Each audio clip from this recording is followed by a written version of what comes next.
अस्सलाम वालेकुम स्टूडेंट्स। आज मैं अपना सेकंड लेक्चर रिकॉर्ड कर रही हूँ। इसमें हमने लास्ट लेक्चर में इंट्रोडक्शन किया था सारा एक्सरसाइज 1.1 का एंड मैट्रिसेस का। अब सेकंड लेक्चर है, इसमें मैं डिस्कस करूँगी एक्सरसाइज 1.1। एक्सरसाइज 1.1 का क्वेश्चन नंबर 1 है, इसको मैं आपसे डिस्कस करने लगी हूँ। इसमें क्या है, find the order of the following matrices. वो कह रहे हैं कि ये जो हमारा क्वेश्चन नंबर 1 है, इसका हमें फाइंड आउट करके दें ऑर्डर।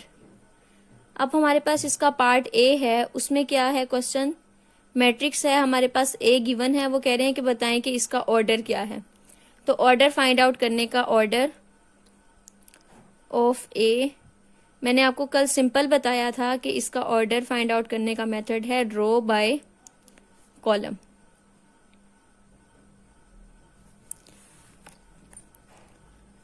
इसमें कितनी रोज हैं, हॉरिजॉन्टल लाइंस कितनी होती हैं, हॉरिजॉन्टल लाइंस जो होती हैं वो होती हैं रोज। तो इसमें R1 एंड R2, तो 2 रोज हो गई। और हमारे पास कॉलम्स कितने हैं, C1 एंड C2, तो हमारे पास हो गए 2 कॉलम्स। तो इसका ऑर्डर हो गया हमारे पास, ऑर्डर ऑफ ए हमारे पास है 2/2। इसी तरह क्वेश्चन नंबर 2 को देखते हैं, बी पार्ट जो है इसका, b is equal to 2, 0, 3 and 5। अब इसमें ये first row, second row, first column and second column, तो इसमें भी 2 रोज हैं और 2 कॉलम्स हैं। तो इसका ऑर्डर हमारे पास आ गया, order of B is equal to 2/2। ये मैट्रिक्स भी 2/2 ऑर्डर का है। क्वेश्चन नंबर 3 देखते हैं, C is equal to 2 and 4।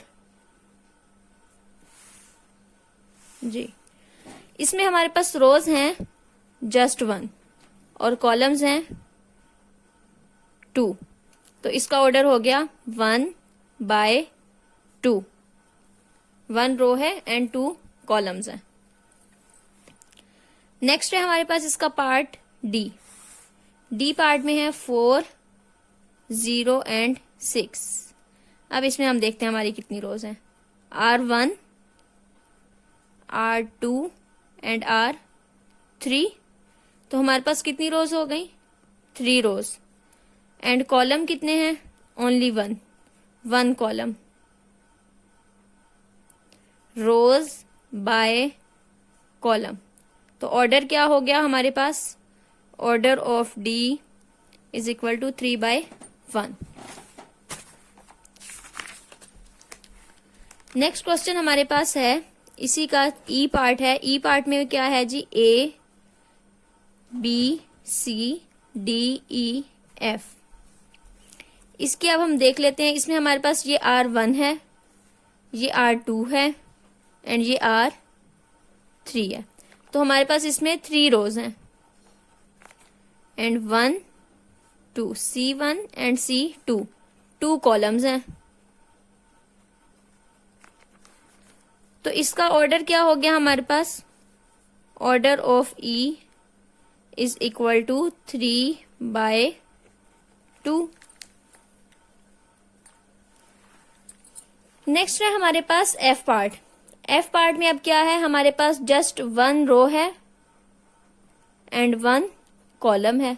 तो इसका ऑर्डर हमारे पास क्या हो गया, 1/1। जस्ट 1 रो है एंड 1 कॉलम है, तो इसका ऑर्डर हो गया 1/1। अब हम क्वेश्चन नंबर 7 में देख लेते हैं। जी पार्ट है हमारा, R1, R2 एंड R3, 3 रोज हैं इसमें एंड कॉलम्स कितने हैं, C1, C2, C3, 3 रोज हैं एंड 3 कॉलम्स हैं। तो हमारा ऑर्डर हो गया 3/3। अब H पार्ट में देख लेते हैं, R1 एंड R2, 2 रोज हैं and C1, C2 and C3, 3 columns हैं, तो इसका ऑर्डर हमारे पास क्या हो गया 2/3। 2 रोज हैं एंड 3 कॉलम्स हैं, तो हमारा इसका ऑर्डर हो गया 2/3। अब हम क्वेश्चन नंबर 2 की तरफ मूव करते हैं। क्वेश्चन नंबर 2 में वो क्या कह रहे हैं कि which of the following matrices are equal.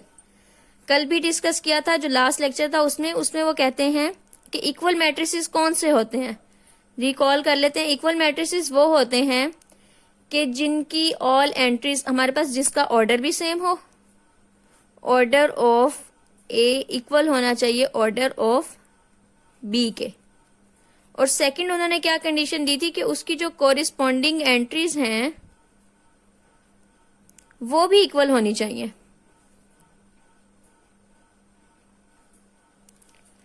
अब हम देख लेते हैं कि इसमें हमारे पास क्या है। क्वेश्चन में हमें गिवन है कि ए इक्वल है 3 के, तो अब वो कह रहे हैं कि बताओ कौन सा ऐसा पार्ट है जो इसके इक्वल होगा। Which of the following matrices are equal, ये हमें उन्होंने मैट्रिक्स दे दिए हैं A B C D E F G H I and J। अब वो कह रहे हैं कि बताओ इसमें से कौन कौन से मैट्रिसेस हैं जो इक्वल हैं। हम इन मैट्रिसेस को सॉल्व कर लेते हैं। A हमारे पास क्या है मैट्रिक्स 3, मैट्रिक्स B हमारे पास क्या है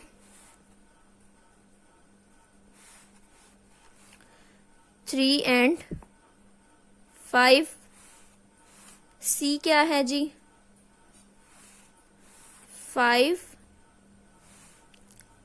-2,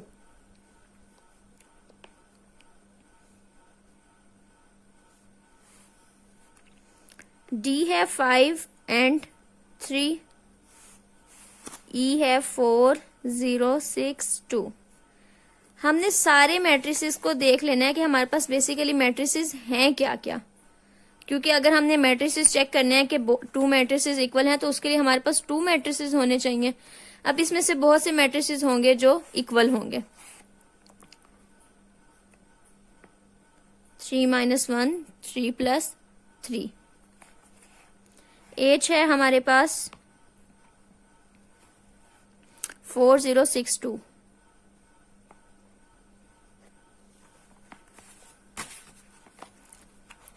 I है 3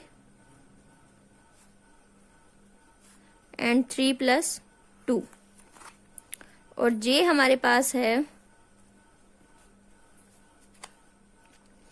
2 + 2 2 - 2 2 + 4 एंड 2 + 0। अब सिंपली हमारे पास जो मैट्रिक्स ए है वो तो सिंपल कंडीशन में गिवन है। इसका ऑर्डर हमारे पास क्या है देख के पता चल रहा है 1/1। अब आपको ऑर्डर खुद पता चल जाना चाहिए 1/1 है इसका ऑर्डर। इसका ऑर्डर क्या है R1 C1 एंड C2, तो इसका ऑर्डर क्या हो गया 1/2। C का ऑर्डर क्या है, C हमारे पास गिवन है 5 - 2 विच इज इक्वल टू 3। 3 का ऑर्डर क्या है 1/1। D हमारे पास क्या है 5 एंड 3, इसमें हमारे पास R1 C1 एंड C2, तो इसका ऑर्डर क्या हो गया 1/2। F का ऑर्डर क्या होगा हमारे पास 2/2, क्योंकि इसमें 2 रोज हैं एंड 2 कॉलम्स हैं, तो इसका ऑर्डर हमारे पास हो गया 2/2। F का ऑर्डर क्या होगा 2/1, 2 रोज एंड 1 कॉलम, 2/1। G का ऑर्डर हमारे पास है, पहले हम इसको सिंपल कर लेते हैं, बिकॉज 3 - 1 कितना होता है 2 एंड 3 + 3 कितना होता है 6, तो हमारे पास G का ऑर्डर आ गया 1 2/1। इसमें 2 रोज हैं एंड 1 कॉलम है, तो 2/1। H का ऑर्डर हमारे पास क्या हो गया R1 R2 C1 and C2, तो इसका ऑर्डर हमारे पास क्या हो गया 2/2। इसी तरह हमारे पास I जो है ये भी सिंप्लीफाई होने वाला है, तो ये 3 + 2 इक्वल हो गया 5 के। अब इसमें हमारे पास 1 रो है एंड 2 कॉलम्स हैं, तो इसका ऑर्डर हो गया 1/2। जे भी सिंप्लीफाई होगा, 2 + 2 = 4, 2 - 2 = 0, 4 + 2 = 6, 2 + 0 = 2। तो इसका ऑर्डर क्या हो गया जी, R1, R2, C1 and C2। इसका ऑर्डर हो गया 2/2। अब हमने कहा था कि हमारे पास इक्वल मैट्रिसेस के लिए जो कंडीशन है वो ये है कि हमारे पास first of all order of matrix equal होना चाहिए दोनों मैट्रिसेस का। अब हमारे पास ये एक मैट्रिक्स है, हम देख लेते हैं कि हमारे पास कौन कौन सा ऐसा क्वेश्चन है जिसमें 1/1 मैट्रिक्स है। 1/1 ये नहीं है, 1/1 ये 1/1 है। और आगे अब हमने कोरिस्पॉन्डिंग एंट्रीज देखनी है, ये भी 1/1 है और ये भी 1/1 है। और हमारी कोरिस्पॉन्डिंग एंट्रीज क्या है, इसकी भी एंट्री 3 है और इसकी एंट्री भी 3 है। तो हम क्या कहेंगे कि हमारा जो मैट्रिक्स ए है वो इक्वल है सी के। ठीक है, और भी देख लेते हैं, माइट पॉसिबल कोई और भी ऐसा हो। तो ये 1/2 है, इसका ऑर्डर सेम नहीं है। 2/2 है, इसका भी ऑर्डर सेम नहीं है। 2/1 है, इसका ऑर्डर भी इसके जैसा नहीं है। 2/1 है, इसका ऑर्डर भी सेम नहीं है। 2/2 भी सेम नहीं है। यहाँ 1/2 है, ये भी सेम नहीं है। और ये 2/2 है, तो ये भी 1/1 नहीं है। अब हम चले जाते हैं नेक्स्ट क्वेश्चन की तरफ। नेक्स्ट पार्ट है हमारे पास, उसमें बी है हमारे पास, और बी में वो क्या कह रहे हैं, उसका ऑर्डर है 1/2। अब हम पहले देख लेते हैं कि 1/2 हमारे पास कहाँ कहाँ पर है। 1/2, 1/2, ऑर्डर सेम है। अब हम एंट्रीज चेक कर लेते हैं। इसकी फर्स्ट एंट्री क्या है, 3, इसकी फर्स्ट एंट्री क्या है, 5। तो ये दोनों इक्वल नहीं होंगे क्योंकि इसकी फर्स्ट एंट्री ही इसकी फर्स्ट एंट्री के इक्वल नहीं है। अब हम देख लेते हैं 1/2 और किसका ऑर्डर है, 2/2, 2/1, 2/1, 2/1, 2/2 सॉरी। तो ये भी सेम नहीं है। हमारे पास ऑर्डर था 1/2, हमने ढूंढना था 1/2। ये भी 1/2 है और ये भी 1/2 है। इसकी फर्स्ट एंट्री 3, इसकी फर्स्ट एंट्री 3 सेम है। इसकी सेकंड एंट्री 5, इसकी सेकंड एंट्री 5। मतलब हम कहेंगे कि हमारे पास जो पार्ट बी है वो इक्वल है आई के। नेक्स्ट वो हमें क्या कह रहे हैं, सी तो ऑलरेडी हो चुका है क्योंकि सी इक्वल था ए के और आई भी हो गया। अब हम देखते हैं नेक्स्ट हमारा क्वेश्चन है डी पार्ट। डी का ऑर्डर क्या है, 1/2। अब हम देखते हैं 1/2 ऑर्डर और किस क्वेश्चन का है, 1/2, 2/2, 2/1, 2/1, 2/2। ओके, तो 1/2 हमारे 1/2 हम ढूंढ रहे थे जो हमारे पास ऑर्डर किसी और का नहीं है। तो जो हमारे पास डी पार्ट है ये किसी भी पार्ट के इक्वल नहीं है। ए इक्वल है सी के एंड बी इक्वल है आई के। देन डी हमारे पास किसी के भी इक्वल नहीं आ रहा। अब हम नेक्स्ट क्वेश्चन की तरफ मूव करते हैं। नेक्स्ट क्वेश्चन है हमारे पास एफ। इसमें हमारे पास ऑर्डर क्या है, 2/2। अब 2/2 हमारे पास इसका ऑर्डर है, हम चेक कर लेते हैं 2/2 और किसका ऑर्डर है, 2/1 है, 2/1 है, 2/2। इसका ऑर्डर और इसका ऑर्डर सेम है। ये ऑर्डर और ये ऑर्डर सेम आ रहे हैं।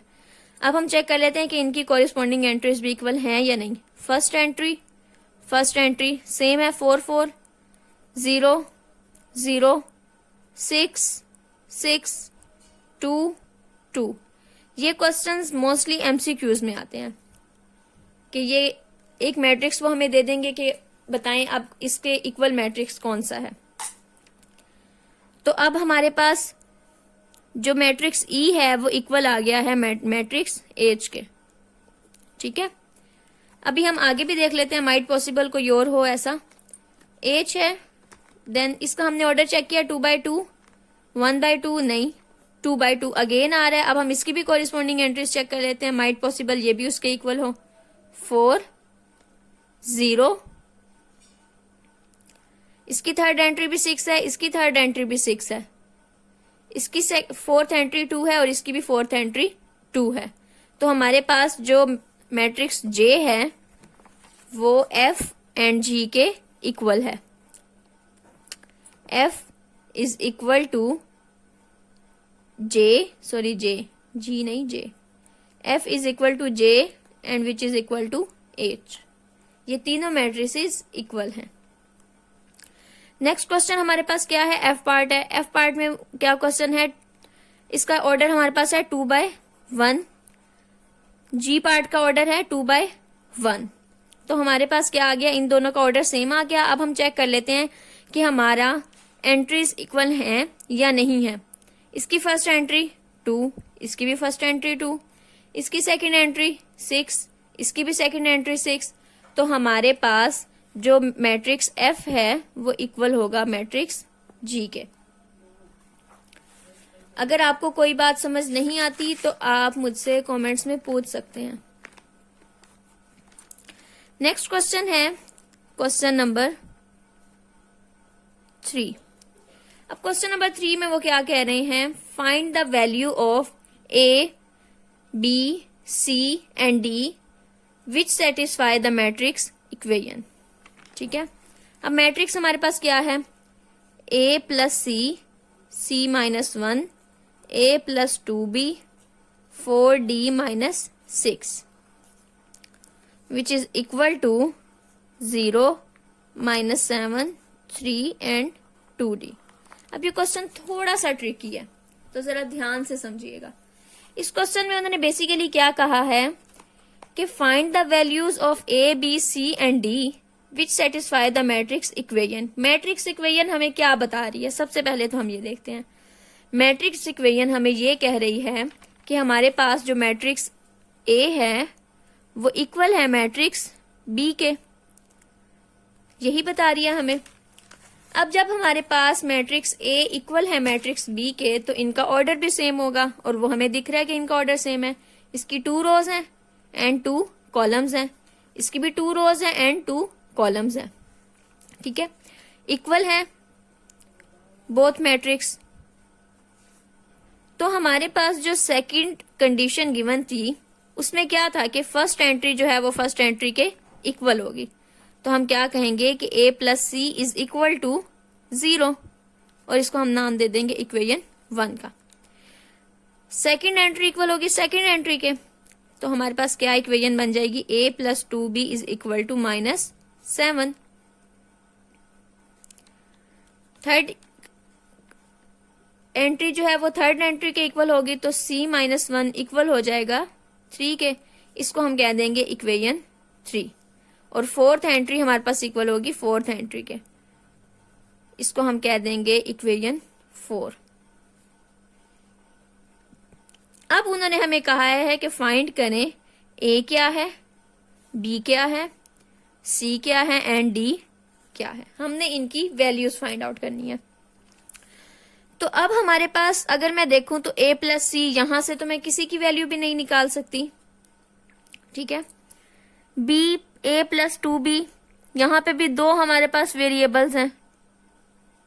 ठीक है, यहां पे हमारे पास एक वेरिएबल है। अगर मैं इस 1 को इधर ले जाऊं, c -1 इज इक्वल टू जो 3 आ रहा है मेरे पास, अगर मैं ऐसे करूं कि c इज इक्वल टू 3, ये -1 इधर जाके क्या हो जाएगा, ऐड।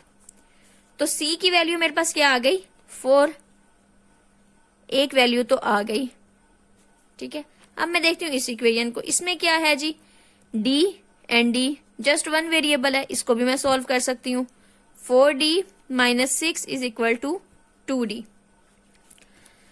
अब मैं d को एक साइड पे रख लेती हूँ और कांस्टेंट को एक साइड पे कर देती हूँ।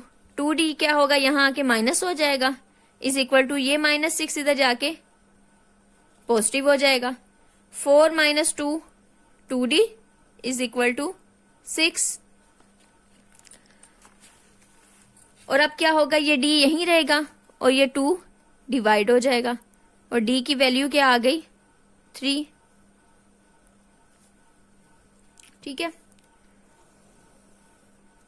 अब मेरे पास c की भी वैल्यू है एंड d की भी वैल्यू है। अगर मैं यहाँ पे c की वैल्यू पुट कर दूं तो मेरे पास a की वैल्यू आ जाएगी। अब a plus c is equal to 0 है। अगर मैं यहां से बाय पुटिंग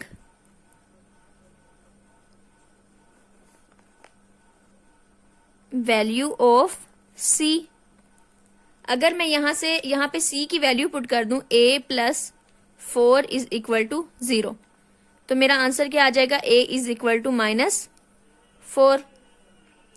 तो सी की भी वैल्यू आ गई मेरे पास, ए की भी वैल्यू आ गई।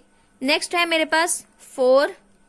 अब ये जस्ट यहां से बी की रह गई है वैल्यू, बी की वैल्यू भी निकाल लेते हैं। ए की आ गई है तो अब मैं यहाँ पे ए की वैल्यू पुट कर दूंगी तो मेरे पास बी की वैल्यू भी आ जाएगी। A plus 2b is equal to -7। तो ए हमारे पास क्या है, -4 प्लस 2 इंटू बी क्या है, फाइंड आउट करना है हमने, इज इक्वल टू -7। अब यहाँ 2b यहीं रहेगा और ये -7 में से अगर ये इधर जाएगा तो ये ऐड हो जाएगा। 2b is equal to -7 plus 4 हो गया -3 और b is equal to -3/2 which is equal to -1.5। अगर आप ये 1.5 ना भी लिखें तो भी इट्स ओके। यहां तक हमारा क्वेश्चन सोल्व हो जाता है। एक दफा मैं फिर समझा देती हूँ। जब उन्होंने हमें कह दिया है कि ये दो मैट्रिसेस हैं और ये दोनों इक्वल हैं, तो हमारे पास इसकी दोनों कंडीशंस आती हैं कि इनका ऑर्डर तो सेम होगा, देन हमारे पास आता है कि इनकी कोरिस्पॉन्डिंग एंट्रीज जो हैं वो भी इक्वल होंगी। फर्स्ट एंट्री के इक्वल, सेकंड के इक्वल, थर्ड के इक्वल, फोर्थ के इक्वल।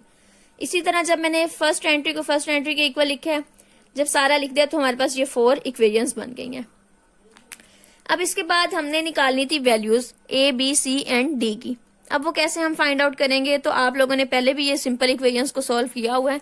जब हमारे पास यहाँ पे 2 वेरिएबल्स थे, यहाँ पे भी 2 वेरिएबल्स थे, यहाँ पे 1 वेरिएबल है और यहाँ पे भी 1 वेरिएबल है, तो आपने जब भी ऐसा कोई क्वेश्चन सॉल्व करना है, आपने क्या करना है, जो पहले 1 वेरिएबल वाली इक्वेशन होगी उसको सॉल्व करके 1 वेरिएबल की वैल्यू फाइंड आउट कर लेनी है। यहाँ पे सिंपल था, ये 3 यहाँ आएगा, ऐड हो जाएगा और यहाँ पे हमारे पास सी की वैल्यू आ जाएगी 4।